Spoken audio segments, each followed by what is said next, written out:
హల్లెలూయా! దేవునికి స్తోత్రం. సృష్టికర్త అయిన యేసు ప్రభువారు పరిశుద్ధ గ్రంథం నుండి ఈరోజు మన కొరకు ఇస్తున్న వాగ్దానం 94వ కీర్తన 9వ వచనం. చెవులను కలుగజేసిన వాడు వినకుండునా, కంటిని నిర్మించిన వాడు కానకుండునా.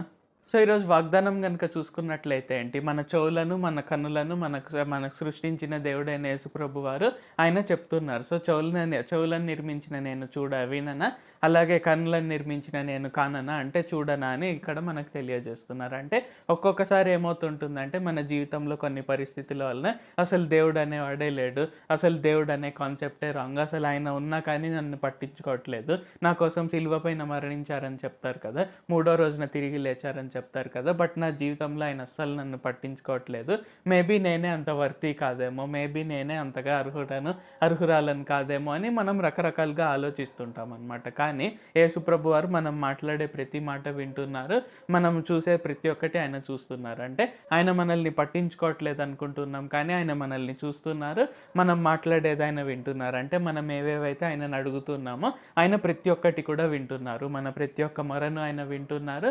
మనం ఆయన కొరకే ఏవేవైతే చేస్తున్నామో, అంటే ఆయన కొరకే, లేకుంటే మనం సువార్త ప్రకటించడం కానీ, సో ఇలాగ మనం ఏమేమైతే చేస్తున్నామో ఆయన ప్రతి ఒక్కటి కూడా చూస్తున్నారు, ప్రతి ఒక్కటి కూడా వింటున్నారు. కాబట్టి మనం అస్సలు దిగులు పడవలసిన పని లేదు, మన ప్రయాసము ప్రభువునందు వ్యర్థం కాదు అనేది గుర్తుంచుకొని మనం అందరం ముందుకు సాగాలి. ప్రార్థించుకుందాం. ప్రభువా, దేవా, సర్వాధికారి, మాకు ఇంకొకసారి ప్రార్థించుకునేందుకు అవకాశం ఇచ్చినందుకు వందనాలు తండ్రి. మీరు మా కొరకే చేసిన ప్రతి ఒక్క మేలుని బట్టి మీకు వందనాలు, స్తుతులు, స్తోత్రాలు తండ్రి. ఈరోజు వాగ్దానంని బట్టి వందనాలు తండ్రి. చెవులను నిర్మించిన మీరు వింటారు, అలాగే కన్నులను నిర్మించిన మీరు చూస్తారు అని మాకు తెలియజేసినందుకు వందనాలు తండ్రి.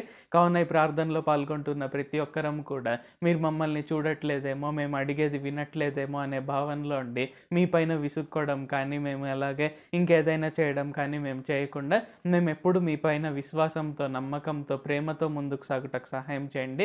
మీరు ప్రతి ఒక్కటి చూస్తున్నారు, మా ప్రతి ఒక్క మొరను మీరు వింటున్నారు అనేది గుర్తుంచుకొని మేమందరం కూడా మేము ముందుకు సాగి మీ నుండి గొప్ప ఆశీర్వాదాలను మేము పొందుకొనుటకు, మీ కొరకై గొప్ప సాక్షులుగా నిలుచుటకు సహాయం చేయండి. నజరేయుడైన సర్వశక్తిగల యేసుక్రీస్తు నామంలో ప్రార్థిస్తూ ఉన్నాం తండ్రి. ఆమేన్. Thank you Jesus. దేవుడు మిమ్మల్ని ఆశీర్వదించును గాక.